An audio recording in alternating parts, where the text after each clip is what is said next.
بسم اللہ الرحمن الرحیم۔ السلام علیکم ناظرین، آج کی ویڈیو میں ہم بات کریں گے 4 امپارٹنٹ خبروں کے حوالے سے جو کہ اس وقت پاکستان کی تمام میڈیا اور سوشل میڈیا کی زینت بنی ہوئی ہے۔ سب سے پہلی خبر ہے لندن پلان کے حوالے سے۔ آپ کو یاد ہوگا کہ پرویز مشرف صاحب کے دور میں بھی شہید محترمہ بینظیر بھٹو اور نواز شریف صاحب کے درمیان لندن میں ملاقاتیں ہوا کرتی تھی، دبئی میں ان کی ملاقاتیں بھی ہوا کرتی تھی، اور پاکستان کی سیاست کا اور سیاستدانوں کا یہ وتیرہ ہے کہ جب بھی کسی حکومت کے خلاف یا کسی شخصیت کے خلاف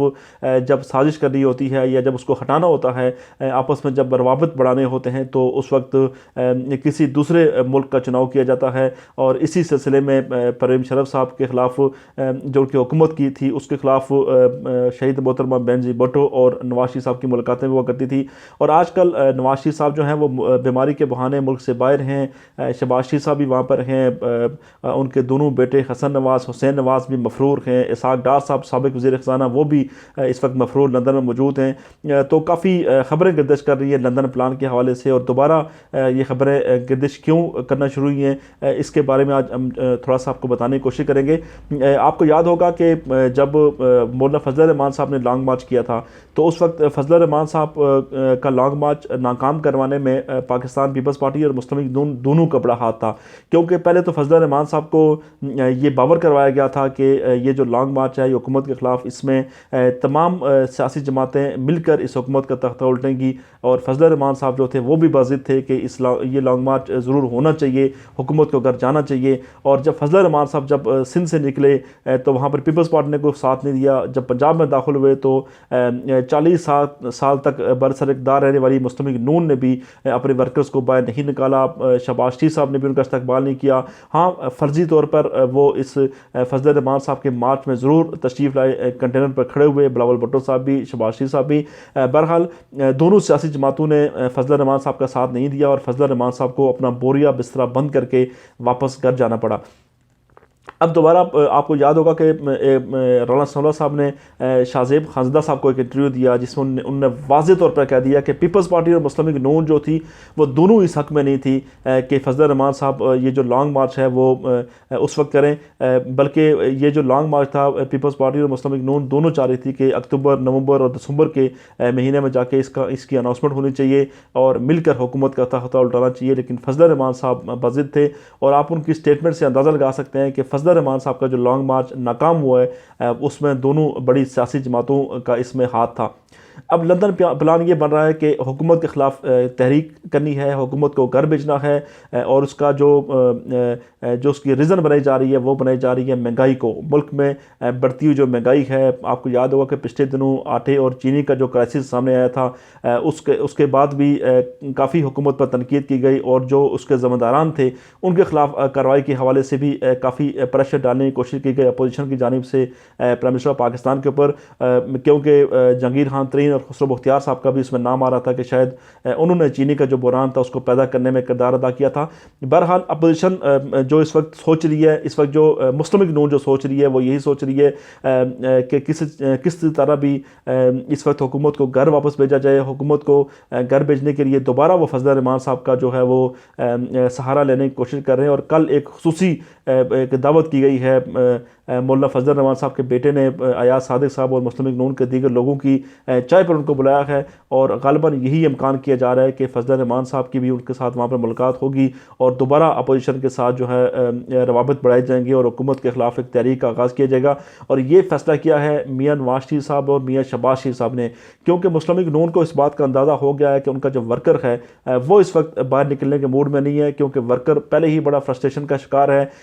کہ جب بھی میاں نواز شریف صاحب اقتدار میں ہوں یا اقتدار میں نہ ہوں، جب بھی ان کو چھوٹی سی بیماری ہوتی ہے یا بڑی بیماری ہوتی ہے یا خاندان کا کوئی بھی فرد جب بڑا ہوتا ہے تو وہ اس ملک سے باہر چلا جاتا ہے علاج کروانے کے لیے، اور 40 سال حکمرانی کرنے کے بعد بھی یہاں پر کوئی ایسا ہسپتال نہیں بن سکا جہاں پر نواز شریف صاحب اور ان کا خاندان علاج کروا سکے۔ اس کے بعد شہباز شریف صاحب بھی اپنے بھائی کے ساتھ لندن چلے گئے، اپنی پارٹی کو، اپنے ورکرز کو چھوڑ کر. اور اب مریم نواز صاحبہ کے حوالے سے بھی بیک ڈور کافی کوششیں کی جا رہی ہیں اور کافی پریشرائز کرنے کی کوشش کی جا رہی ہے. حکومت کو بھی، عمران خان صاحب کو بھی اور اداروں کو بھی بیچ میں لایا جا رہا ہے کہ وہ کسی طرح مریم نواز کے بیرون ملک جانے کے حوالے سے اس کا اظہار کر دیں اور ان کو اجازت دے دیں تاکہ ان کو آسانی کے ساتھ لندن منتقل کیا جا سکے. لیکن اگر مریم نواز صاحبہ اگر لندن چلی جاتی ہیں تو جانے کے بعد یقیناً جو آج کل ان کی خاموشی ہے، ٹویٹر پہ وہ خاموش ہیں، میڈیا پہ ان کا کوئی بیان نہیں آ رہا، پریس کانفرنس وہ کوئی نہیں کر رہی، بالکل خاموشی کے ساتھ اپنی وہ اس وقت زندگی گزار رہی ہیں. تو اس کے بعد ان کی جو خاموشی ہے وہ بھی جو انہیں چپ اوڑھ رکھی ہے وہ بھی ختم ہو جائے گی، اور وہ دوبارہ سے حکومت کے اوپر تنقید کرنا شروع کر دیں گی، اداروں کے اوپر تنقید کرنا شروع کر دیں گی. اور اسی تمام جو پوری پلاننگ جو لندن میں ہو رہی ہے، وہ جو لندن پلان جو بن رہا ہے وہ یہی بن رہا ہے کہ مولانا فضل الرحمان صاحب کو دوبارہ استعمال کیا جائے، مولانا فضل الرحمان صاحب کے ساتھ دوبارہ ایک سیاسی بیٹھک رکھی جائے، ان کو دوبارہ اعتماد میں لایا جائے اور اعتماد میں لا کر ان کو دوبارہ سڑکوں پر نکالا جائے تاکہ عوام کی ایک بڑی تعداد نکلے، حکومت کے خلاف ایک تحریک کا آغاز ہو اور اس کے بعد حکومت کو گھر بھیجا جائے. اور اگر گھر نہیں بھی بھیجا جاتا تو بیک ڈور چینل جو ہے وہ کوئی نہ کوئی آپس میں معاملات طے کیے جائیں تاکہ آئندہ جو آنے والی حکومت ہوگی، چاہے وہ اپنی مدت پوری کرنے کے بعد آئے یا اس سے پہلے آ جائے، اس میں کوئی نہ کوئی شیئر مسلم لیگ نون کا ہو. ایک تو خبر یہ ہے. اس کے بعد دوسری خبر یہ ہے کہ چودھری نثار علی خان صاحب جو کہ لندن کے دورے پر ہیں، بیماری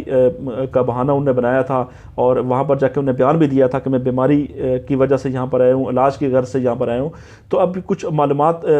یہ سامنے یہ ہیں کہ چودھری نثار علی خان صاحب اپنا علاج بھی کروا رہے ہیں، ڈاکٹر سے اپنا چیک اپ بھی انہوں نے کروایا ہے، لیکن اس کے ساتھ ساتھ وہ کوشش کر رہے ہیں کہ ان کی میاں نواز شریف صاحب کے ساتھ ملاقات ہو جائے. کیونکہ آپ کو یاد ہوگا کہ میاں چودھری نثار علی خان صاحب کا یہ وتیرہ رہا ہے کہ وہ پارٹی کے اندر جب بھی معاملات خراب ہوتے تھے وہ ہمیشہ ناراض ہو جاتے تھے، اور ناراض ہونے کے بعد کسی تیسرے شخص کے ذریعے وہ نواز شریف صاحب کے ساتھ اور شہباز شریف صاحب کے ساتھ ملاقات کرتے تھے، اور ملاقات کرنے کے بعد جو معاملات ان کو ٹھیک کرتے تھے. لیکن اس بار مختلف کیا ہو رہا ہے؟ اس بار مختلف یہ ہو رہا ہے کہ چودھری نثار علی خان صاحب جب لندن گئے تو لندن جانے کے بعد ان کے بڑے قریبی عزیز ہیں، اور ان کے قریبی عزیز نے اسحاق ڈار صاحب کے ساتھ رابطہ کیا اور انہوں نے کہا کہ آپ اگر درمیان میں اگر پڑھیں تو اس وقت میاں نواز شریف صاحب بھی بیمار ہیں، چودھری نثار علی خان صاحب بھی لندن میں آئے ہوئے ہیں، تو اگر دونوں کی آپس میں اگر ملاقات کروائی جائے اور ملاقات کروانے کے بعد اگر ان کا اگر آپس میں اگر کوئی دوبارہ اگر سیٹلمنٹ بن جائے گا تو یہ کافی اچھا ہوگا. اور ان کے جو قریبی عزیز تھے انہوں نے یہ بھی ساتھ کہا کہ آپ میرا نام چودھری نثار علی خان صاحب کے سامنے نہ لیجئے گا کیونکہ چودھری صاحب بڑے غصے والے ہیں، شاید مائنڈ کر جائیں. تو آگے سے اسحاق ڈار صاحب نے ان کو یہ کہا کہ آپ تو ان کے اتنے قریبی عزیز ہیں تو آپ کو تو ان سے کسی قسم کا ڈر یا خوف نہیں ہونا چاہیے، کیونکہ یہ تو کوئی غلط بات نہیں ہے، اس کے باوجود آپ مجھے منع کر رہے ہیں کہ ان کے ساتھ جو ہے نا ان کا نام نہ لیا جائے. تو چودھری نثار علی خان کے جو قریبی عزیز تھے، ظاہری بات ہے چودھری صاحب کو اعتماد میں لیے بغیر یہ کیسے ممکن ہے کہ وہ نواز شریف صاحب کے ساتھ ملاقات کروا لیں، کیونکہ اتنا نقصان ان کا ہوا ہے مسلم لیگ نون کا پورے اس ریجن میں، پنڈی ریجن میں. چودھری نثار علی خان صاحب اپنی دونوں نشستیں ہار گئے، صوبائی اسمبلی کی ایک نشست وہ ہار گئے. تو اب یہی خیال کیا جا رہا ہے کہ چودھری نثار علی خان صاحب کے جو قریبی عزیز ہیں انہوں نے ان کو مشورہ دیا تھا کہ آپ یہاں سے لندن جائیں، جا کر شہباز شریف صاحب کے ساتھ ملاقات کریں، جو کہ ان کی ملاقات ہوئی بھی ہے ان کی، اسحاق ڈار صاحب کو اعتماد میں لیں، اور اعتماد میں لینے کے بعد تاکہ وہ میاں نواز شریف صاحب کو پریشرائز کریں اور آپ کی ملاقات کروائیں، اور آپ جو صوبائی اسمبلی کا آپ نے حلف نہیں اٹھایا، آپ حلف اٹھا کر ایک دوبارہ مسلم لیگ نون کے اندر جان ڈال کے کچھ لوگوں کو اپنے ساتھ ملائیں، اور ملانے کے بعد جو آپ سی ایم پنجاب بن جائیں تاکہ آپ کا بھی برہم رہ جائے اور پارٹی جو ہے وہ دوبارہ زندہ ہو کر دوبارہ اوپر آ سکے. لیکن جب تک مریم نواز صاحبہ نہیں چاہیں گی، جب تک پرویز شریف صاحب نہیں چاہیں گے، اور وہ پورا جو کیمپ ہے جو کہ چودھری نثار علی خان کے خلاف پہلے دن سے ہے اور جس کو چودھری نثار علی خان مانتے بھی نہیں ہیں، جب تک وہ نہ چاہے نہ نواز شریف صاحب کچھ کر سکتے ہیں، نہ مریم نواز کچھ کر سکتی ہیں. اور صرف یہ جو کوششیں ہیں یہ کوششیں ان کی رائے گاہ جائیں گی. اور جو سینئر جو تجزیہ نگار ہیں جو کہ پاکستان کی سیاست پہ جو گہری نظر رکھتے ہیں، ان کا یہی خیال ہے کہ اگر چودھری نثار علی خان اگر چاہتے ہیں کہ دوبارہ مسلم لیگ نون میں اگر آئیں تو ان کو شاید مریم نواز صاحبہ کے ساتھ پہلے معاملات سیٹ کرنے پڑیں گے، سیٹل کرنے پڑیں گے، اس کے بعد ان کی جو ہے وہ مسلم لیگ نون تک رسائی ہو سکتی ہے. بہرحال چودھری نثار علی خان صاحب کا جو لندن کا دورہ تھا وہ ناکام ہوتا ہوا نظر آ رہا ہے. نواز شریف صاحب ان سے ملنے کے لیے تیار نہیں ہیں، چودھری نثار علی خان ان سے ملنے کے لیے بے تاب ہیں. لیکن ابھی بھی کوششیں جاری ہیں. اگر آئندہ اگر چند دنوں میں اگر کوئی اس کا رزلٹ نکلتا ہے تو ٹھیک، ادروائز چودھری صالح خان کا یہ جو دورہ تھا وہ ناکام ہو جائے گا. اس کے ساتھ ساتھ ہم آگے جب بڑھیں گے تو تیسری ہمارے پاس جو خبر ہے ڈسکس کرنے کے لیے وہ ہے کراچی میں جو ایک افسوسناک واقعہ پیش آیا ہے. گیس لیکیج کا اس کو نام اس کو دیا گیا ہے، جو کہ سویابین ڈسٹ ہے. ایک اس کا وجہ سے یہاں پر 14 ہلاکتیں ہوئی ہیں. وہاں پر 14 لوگ جو ہیں وہ جان کی بازی وہاں پر ہار گئے، اور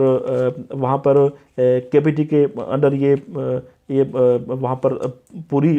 یہ وہاں پر منصوبہ آتا ہے، تو وہ بھی اس وقت جواب نہیں دے رہے. وفاقی حکومت کے زیر انڈر یہ پوری یہ جو کے پی ٹی آتی ہے اس کے حوالے سے وفاقی حکومت بھی جواب نہیں دے رہی، اور صوبائی حکومت کا اور مرزا وہاب صاحب کا جو موقف ہے وہ یہی ہے کہ اس میں صوبائی حکومت کا کوئی کردار نہیں ہے. کے پی ٹی جو ہے وفاق کے انڈر آتا ہے، وفاق ہماری بات سننے کو تیار نہیں ہے، اور کے پی ٹی جو ہے ان کے جو عہدیداران ہیں ان سے پہلے بھی جب صوبائی حکومت جب ان سے بات کرتی ہے معاملات کے اوپر تو وہ ان کی بات بالکل ماننے کو تیار نہیں ہوتے. تو لہٰذا یہ خالصتاً ایک وفاقی معاملہ ہے، اور وفاقی معاملہ ہونے کی وجہ سے صوبائی حکومت کا اس میں کوئی کردار نہیں ہے. تو علی زیدی صاحب جو ہیں وہ تو اس معاملے کو کچھ اور رخ دے رہے ہیں. وہ تو کہہ رہے ہیں کہ شاید یہ کوئی اس سویابین ڈسٹ کی وجہ سے نہیں ہوا، اس کے جہاز کھڑے ہیں وہاں پر بندرگاہ کے اوپر. تو بہرحال وفاق کا معاملہ ہو یا سندھ کا معاملہ ہو، جو 14 لوگ جو جان کی بازی ہار گئے ہیں یہ سب سے امپارٹنٹ ہے. اور ہمارے حکمرانوں کو خاص کر کے وزیر اعظم پاکستان کو اس بارے میں سوچنا پڑے گا کہ جس طریقے سے وفاق اور سندھ کے آپس میں انڈرسٹینڈنگ نہیں ہے، اس طرح 14 لوگ اپنی جان کی بازی ہار گئے، وہاں پر ان کو انصاف نہیں دیا جا رہا، وہاں پر اس کی انکوائری نہیں پراپر طریقے سے کروائی جا رہی. گو کہ صوبائی حکومت نے کہا ہے کہ ہمیں نمونے بھیج دیے گئے ہیں سویابین ڈسٹ کی جو خبریں گردش کر رہی ہیں اس کی انہوں نے تصدیق بھی کیا. انہوں نے کہا کہ جو لوگ فوت ہوئے تھے ان کے خون کے اور پیشاب کے نمونے جب بھجوائے گئے ہیں، اور یہی غالب امکان ہے کہ سویابین ڈسٹ کی وجہ سے ہی ان کی اموات ہوئی ہیں. لیکن ان اموات کا ذمہ دار کون ہے، اس کا ادراک کون کرے گا؟ اور اس کے ساتھ ساتھ جو لوگ اپنی جان سے ان نے ہاتھ دھویا ہے ان کے لواحقین کے ساتھ کیا سیٹلمنٹ کی جائے گی، ان کو کیا انصاف دیا جائے گا؟ یہ ایک امپارٹنٹ سوال ہے. 14 لوگ اپنی وہاں پر جان کی بازی آ رہے ہیں، اور یہاں پر ابھی بھی وفاق اور سندھ کا معاملہ ہوتا ہوا نظر آ رہا ہے. اس کے بعد جو تیسری جو چیز ہے وہ ہے آج پاکستان نے دفاعی لحاظ سے آج پاکستان نے ایک اور مارکہ سر کیا ہے. راحت 2 میزائل کا ایک کامیاب تجربہ کیا گیا جو کہ 600 کلومیٹر کی رینج تک جو ہے وہ اپنے دشمن کو ہدف کا نشانہ بنا سکتا ہے. اور راحت 2 میزائل جو ہے یہ زمین سے زمین تک بھی مار کر سکتا ہے، اور سمندر میں بھی دشمن کو اس کو ہدف کا نشانہ بنا سکتا ہے. تو اس لحاظ سے آج پاکستان نے دفاعی لحاظ سے ایک بڑا مارکہ سر کیا ہے. پاکستان کی جو دفاعی صلاحیت ہے اس میں بڑا اضافہ ہوا ہے، اور اس دفاعی صلاحیت کے بعد آپ نے دیکھا ہوگا کہ جو تمام کے تمام جو انڈین چینلز ہیں اور انڈین کے حامی جو ٹویٹر اور فیس بک پہ جو ان کے لوگ ہیں وہ جس طرح سے پاکستان کے اوپر تنقید کر رہے ہیں اور پاکستان کے جوہری سسٹم کو تنقید کا نشانہ بنانے کی کوشش کر رہے ہیں، اور یہ اس چیز کو رنگ دینے کی کوشش کر رہے ہیں کہ شاید پاکستان جو ہے وہ اس وقت جنگ کے موڈ میں ہے، اور بار بار جو میزائل تجربات کیے جا رہے ہیں یہ پیغام دیا جا رہا ہے. اور یہ واقعی دشمن کے لیے پیغام ہے، کیونکہ جس طرح سے انہوں نے کشمیر میں ظلم اور بربریت کی مثالیں قائم کی ہیں، پاکستان کا دفاعی سسٹم مزید مضبوط سے مضبوط ہوتا جا رہا ہے، اور اس کے مضبوط ہونے سے دشمن بکھلاڑ کا شکار ہوتا ہوا نظر آ رہا ہے. دشمن بکھلا رہا ہے، اور دشمن کو لگ رہا ہے کہ پاکستان کے ساتھ، چونکہ پاکستان دشمن ملک کے مقابلے میں بہت ہی تعداد میں کم ہے، ہماری آبادی بہت کم ہے، ہماری فوج بہت کم ہے، ہمارا سسٹم بہت کم ہے، لیکن جو جذبے پاکستانی قوم کے پاس ہیں، ہمارے فوجی جوانوں کے پاس ہیں، ہماری افواج کے پاس ہیں، وہ دشمن کے پاس نہیں ہے. اور جب بھی کوئی کامیاب تجربہ کیا جاتا ہے تو دشمن کی جو بکھلاہٹ ہے وہ شروع ہو جاتی ہے، اور طرح طرح کے اس کو رنگ دیے جاتے ہیں پاکستان کے تجربوں کو، ان میزائل کے تجربوں کو. تو بہرحال دفاعی لحاظ سے پاکستان نے مارکہ جو سر کیا ہے یہ پاکستان کا جو دفاعی سسٹم ہے اس کو مزید مضبوط کرے گا، اور دنیا کے سامنے جو پاکستان کا جو ایک امیج ہے وہ مزید بہتر ہوگا دفاعی لحاظ سے، کیونکہ پاکستان ایک ایسا ملک ہے کہ جو کہ اس دفاعی اپنے سسٹم کو مضبوط کر رہا ہے، لیکن کبھی بھی کسی دشمن کے خلاف وہ استعمال کرنے کے حوالے سے بیانات نہیں دیے جاتے، جیسا کہ ہمارے پڑوسی ملک بھارت بار بار اس کا ذکر کرتا ہے.